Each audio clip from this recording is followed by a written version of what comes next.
अब्बासी साहब से ये पूछ लीजिए कि जिस न्यूयॉर्क टाइम्स के आर्टिकल का हवाला दे रहे हैं उसकी हेडलाइन क्या है, पूछिए इनसे पहले, फिर मैं बात करता हूं इनसे आगे। अब्बासी साहब जवाब दीजिए।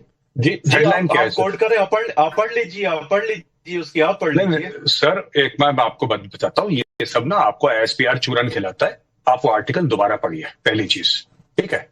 आप पहले पढ़िए आईएसपीआर वाले जो आपके अताउल्ला तारड़ साहब का एक ट्वीट है, उस पर भी मैंने आज जवाब दिया था।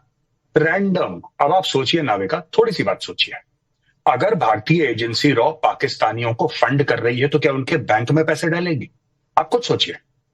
अगर मैं किसी को घूस दे रहा हूं, मैं किसी को ब्राइब कर रहा हूं, तो क्या मैं टीडीएस काट के उससे पहले इनवॉइस लूंगा, टीडीएस काट के उसके बैंक में जमा करूंगा पैसे? अब ये कहते हैं कि ऐसा हुआ है।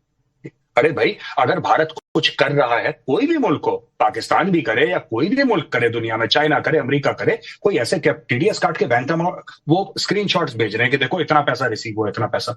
तो ये सब देखिए, चाय वाय पिलाई साहब, ये सब बातें आप मत करिए कि चाय पिलाई। हमने आपके 93,000 फौजियों को 3 साल बैठ के खाना खिलाया, आपके जर्नैल को Johnny walker black label whisky पिलाई, पाकीज़ा फिल्म दिखाई साहब, मीना कुमारी की छोटी बात है, पूरा ऑडिटोरियम खाली करके।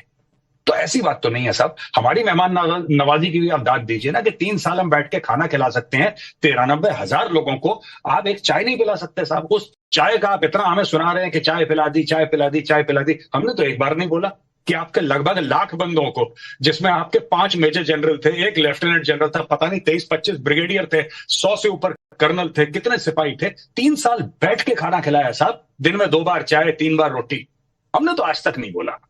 खैर, बड़े और छोटे मुल्कों में यही फर्क होता है। अब मैं जो नाविका ने सवाल पूछा, मैं उसका जवाब देना चाहता हूं। देखिए साहब, ऐसी बात है, यह कहना कि रात के 2 बजे उन्होंने स्टेटमेंट दिया, पहली बात, यह बड़ी अजीब सी बात है कि रात के 2 बजे उन्होंने स्टेटमेंट दिया। बात यह है कि ये जो लोग धमकी दे रहे हैं कि हिंदुओं को मार देंगे और ये हो जाएगा, वो हो जाएगा, लकड़ी नहीं मिलेगी, ये सब कौन है?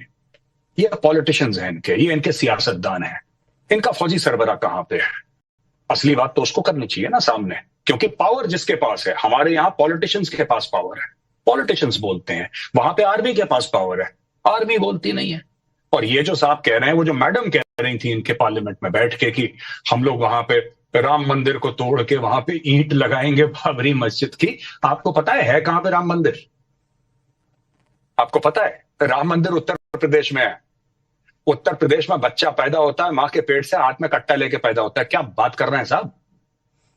आप यूपी में आ जाएंगे और यूपी वालों को धमकी देंगे आप? हमारा काम है धमकी देना दुनिया को, हम धमकियां देते हैं, धमकियां लेते नहीं है साहब।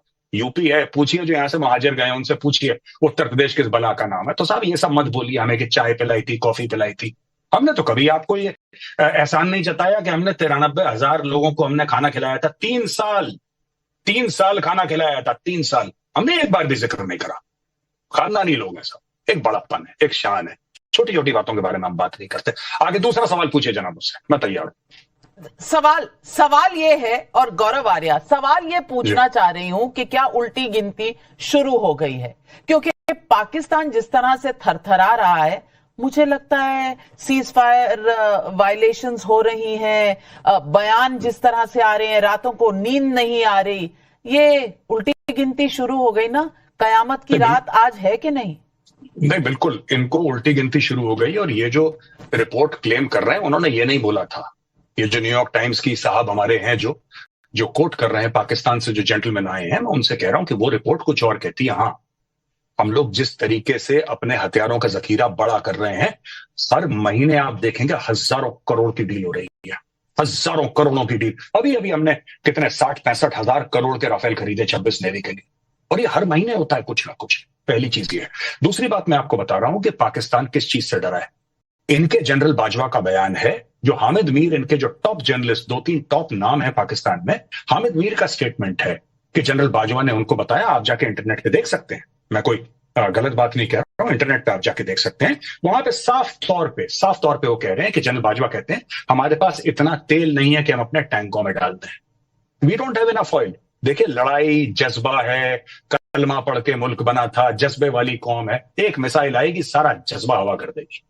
ये तो टेक्नोलॉजी की बात है। जज्बा वज्बा हैज नो वैल्यू। ये सब बेकार की फालतू की बातें हैं, बेरोजगार लोगों की बातें हैं कि बड़ा जज्बा है, कोई जज्बा वज्बा नहीं है। आजकल टेक्नोलॉजी की लड़ाई हो रही है, और जब नहीं थी तब भी हमने देख लिया था, ठीक है ना। अच्छा, तीसरी बात मैं आपको बताता हूं, ये जो लोग बात करते हैं पाकिस्तानी फौज की, मुझे ये बात समझ में नहीं आती कि, और मुझे इंडियन मीडिया से भी शिकायत है, मैं 30 सेकंड में दोनों पॉइंट अपने बताऊंगा। ये पाकिस्तानी फौज किस फौज को सपोर्ट करते हैं सर? ये जो लगाया है शहबाज शरीफ है, फॉर्म 47 वाला शहबाज शरीफ, आपने इसके ऊपर बड़ा आपको गुमान है, और जो आपका लीडर है उसको आपने जेल में डाल रखा है, जो पाकिस्तान का चहीता है, जो पाकिस्तान का लाडला है, उसको जेल में डाल रखा है, और जो चोर उचक्के हैं उनको आपने विराजमान कर रखा है कुर्सी पे। और दूसरी चीज, मेरी जो इंडियन मीडिया से शिकायत है, जब भी ये बलोच के बारे में बात करते हैं, कहते हैं Baloch militants. BLA they are freedom fighters, वो स्वतंत्रता सेनानी है, वो कोई मिलिटेंट नहीं है, वो कोई टेररिस्ट नहीं है, वो फ्रीडम फाइटर है, वो अपने देश के लिए लड़ रहे हैं, अपने मुल्क के लिए लड़ रहे हैं। और मैं हर एक BLA के फाइटर को सैल्यूट करता हूं, वो अपने मुल्क के लिए जान दे रहा है, वो अपनी आजादी के लिए लड़ रहा है। ऐसा थोड़ा ना हो सकता है कि आप जो आपके खिलाफ हथियार उठाए आप उसको बोलें टेररिस्ट है, नहीं, वो अपने मुल्क के लिए लड़ रहा है। बिल्कुल, और इन्होंने यही तो कहा था, पहलगाम वाले जो आतंकी थे उनके बारे में इनके प्राइम मिनिस्टर कह रहे थे, हो सकता है वो फ्रीडम फाइटर है। आप 10,000 साल पुराना मेहरानगढ़ सिविलाइजेशन है, बलोच कौम 10,000 साल पुरानी है। बिल्कुल, ये पाकिस्तान कल पैदा हुआ है।